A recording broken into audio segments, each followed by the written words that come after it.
So he seems to be up for difficult tasks. Noted. All right. Meantime, Donald Trump defying nearly all the experts as Fox News exit polls show the president-elect did better than expected among women, Hispanics, and millennials. Among female voters, Trump trailed Hillary Clinton by just 12 points, 54 to 42%. A far cry from the wide gender gap reported in the media during the run-up to the election. Among Hispanic voters, he outperformed Mitt Romney, garnering 29% of Latino support. And among first-time voters, which includes millennials and many 18 and 19-year-olds, Hillary only edged out Trump by a 56 to 40% margin. I don't know. Ebony, I look at these numbers and I think, how did everybody get this wrong? Everybody got this way wrong, Sandra. I will start with this. A lot of people on Hillary's side are looking for someone to blame around this. They're blaming people that went third party. They're blaming Jim Comey, scapegoating him. Here's who you have to look at. You have to look at your candidate. Women, white women broke 56% of white women broke for Donald Trump. That is huge for Hillary Clinton. That is a loss you cannot afford. And so certainly, people have said, his message, the simple message of, I am different than what has been in Washington. I am for movement and change in this country, bringing us back to prosperity. That drowned out so many questions because a lot of those voters, keep in mind, I think still some 70% had real questions around his legitimacy, his qualifications, and all of that. But that message of change and being a doer versus a talker was so Megan, for many people. Sticking with women, this Fox exit poll. Does Trump's treatment of women bother you? A lot or some? 70%.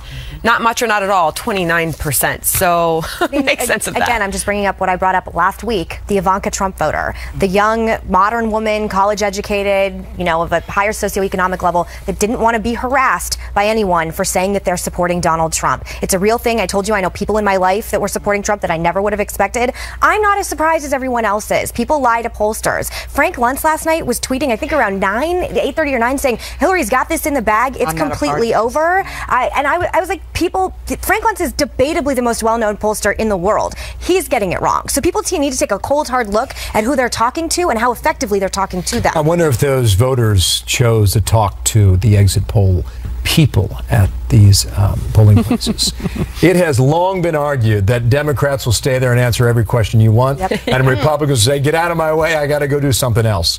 I think two numbers stand out at me. We talked a lot about Hispanic voters for months now, right?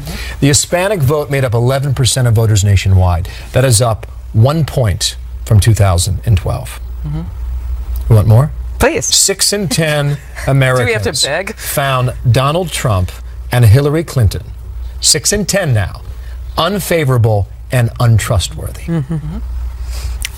And I'm not going to make anything of that, other than the fact that he won. He pulled this off. I think you keep saying everybody's surprised, but I think when we were watching this unfold last night, right away when we saw Florida, I go through that last night. It was just an unbelievable moment to witness. There were just Bill Hemmer standing in the middle of all of it. And looking fabulous. We supersized that board this year. So I was just glad after Chris Wallace's grandkids played with it. He was kind of worried that it wouldn't work, but it was great, right? Little James Wallace, 6-year-old. Anyway, moving on.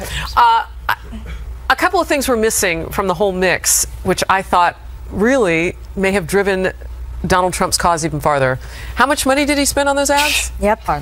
Oh, he's changed the game. Ground game doesn't mean anything anymore. Ground game? Where's your ground game? He rented a ground game in the last few days and still did this. You can tweet and co-opt your way with the media in your way to the White House. He has completely changed the game. I don't remember, but I think he had 15, apparently the media can also be triggered by a tweet. 5,000. I was over at Trump Tower on Friday afternoon. I wanted to take it in before they took it down. 14th floor.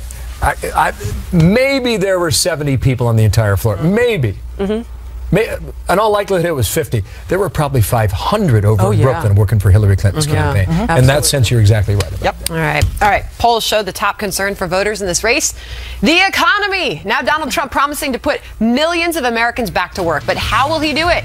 We'll discuss that. And look at the market's reaction to Trump's bombshell victory. We're going to have it for you. What a day.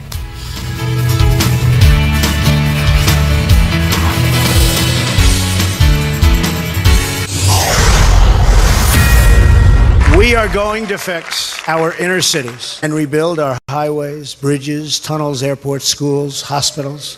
We're going to rebuild our infrastructure, which will become, by the way, second to none.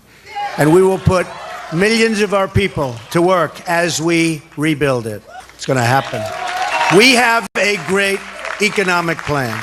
We will double our growth and have the strongest economy anywhere in the world. Well, that was Donald Trump promising to boost America's economy. And we're watching Wall Street right now to see how markets are reacting to Trump's win. This played a big part in the coverage last night. Look at the Dow now.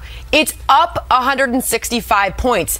Remember, when we were looking at Dow futures overnight, which would give us an idea of where our U.S. markets are going to trade when they open in the morning, we were looking at Dow futures off more than 800 points last night. They were like the exit polls. When they started calling the Donald Trump victory. Okay, so stocks initially did fall, but they're now rallying in today's session. And as is often the case, the economy was the most important issue for voters during this election cycle. But many investors are uneasy about the lack of specifics underlying a number of Trump proposals. Okay, so can I just tell you, when we look at the Dow up triple digits right now, not only did political pundits and analysts get the Trump victory wrong, but market watchers, market analysts, Wall Street largely got this wrong. Most large bank analysts were calling for a drastic sell-off in the wake of a Donald Trump victory. And while we saw that in the futures last night, things opened this morning. So I want to interview you for a second, because I know you're leading the segment, but you're our money person on the couch. So, nice. No, I will be, I promise. So, I mean, as we look at this, it looked to me like maybe the markets also saw a little bit more of a mandate, just like everybody else did. I mean, I don't know what they trade on, but when you see 120 million people voting, there's a lot of theories about why Wall Street was saying that the market would go up with a Hillary Clinton victory, because we've been in this low interest rate environment that has artificially propped up the stock market. And they saw a Hillary Clinton victory, an extension of President Barack Obama's policies. All right, let me just tell you this, Megan and Ebony. As we look at that stock market rallying, he is promising to spend hundreds of billions of dollars rebuilding our infrastructure in this country. All right, construction companies, engineering firms are up double digits in today's market. I mean, there's big money already at play because of this Donald Trump victory. I mean, I traditionally don't stock markets go down when a new president comes into office. I think that happened under Obama. Time period is everything. There's an initial reaction the day after, and then weeks that follow. Listen, Ebony and I were talking during the commercial break, and we can echo this. I'm not a finance person. I don't work for Fox Business in the same format that you do. People are very anxious right now. I know a lot of small business owners who are very anxious about what it means for, my friend's boutique, if people are going to come in and still shop the same way they once did, because there is a great unknown about what Donald Trump is going to do. I don't know if he's going to have Putin over to the White House next week to hang out. That could change things in the economy. So it won't be next week. Well, let me tell you something. First week in office. This is very easy to understand. Markets don't like uncertainty. Sure. Okay, and they were pricing in a Hillary Clinton victory. So all of a sudden last night, when it looked like she wasn't going to win, markets got nervous. Very nervous. But now there's certainty because Donald Trump has been elected president. We know who it is. And look, quite frankly, many people, to Megan's point, nervous, but many others see this as a great opportunity. See this as a great opportunity for business to grow. I think, Harris, you call them the greatest power broker in Washington now, the business broker. They're excited, I think, many people, about the opportunity as to what this will mean fiscally. Not saying that that's for sure going to be the way it goes. Absolutely not. We don't know. We don't know. But in that lack of certainty, I think represents opportunity for some. So my question to you was, does the market look at it and say, oh, well, now we know what the people want, or they don't really care about that? And I wasn't joking when I said that they may have felt better about Hillary Clinton. I'll tell you, there's an excitement. They would know more about what was in those Goldman Sachs speeches potentially than we do. That was a whole Chicken Little skies falling reaction. That's what that was. It reminded me of the headlines coming out of Brexit when everybody thought the world was going to hell, and it hasn't. There's excitement, and there was a lot of talk in the middle of the night when we saw markets selling off like that buy-side firms would have some interest in a market sell-off like that. We're just today, as of today, still just 1% off of record highs in the U.S. stock market. So good information to remind everybody. Good stuff, Smitty. We're outnumbered in just a moment.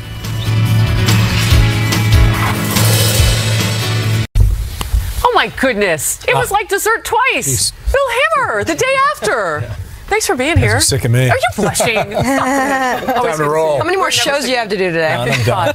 All right. Thanks. All right, everybody. We're going to stay right here for Outnumbered Overtime on the web. You can find us on Facebook too, Facebook Live, Outnumbered FNC. Right now. Happening now.